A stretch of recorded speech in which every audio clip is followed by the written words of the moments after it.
Okay, what I'm going to go ahead and do is I'm going to show something that I'm stepping out on a limb right now. So be very afraid. But I think it might help some people. I really do. There's a good chance that it will. And if you get more confused by watching what I'm about to do, what I'm going to show you guys is a design pattern called the template method. Oh boy. Okay, so let's go ahead and define an abstract class, and we're going to call this let's call this a even number generator.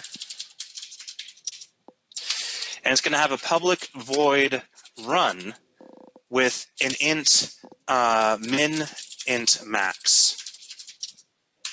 Then it's going to have a public abstract void process number method that takes in a number.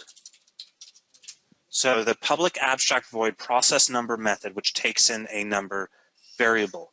Now what I'm going to do, the reason why this is called a template, the template class or template method pattern, is that I'm going to write an algorithm inside of this run method. I'm going to say for int I equals min, I is smaller or equal to max, I plus plus.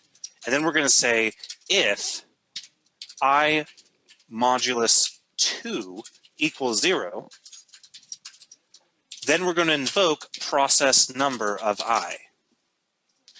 Now, what I have done here is I have written another algorithm, and I am being serious when I say that this is an interesting algorithm, because this could be a variety of things. Imagine that you wanted to write code that, or imagine that you were doing something even more interesting, like looping through the files on a file system or in a directory.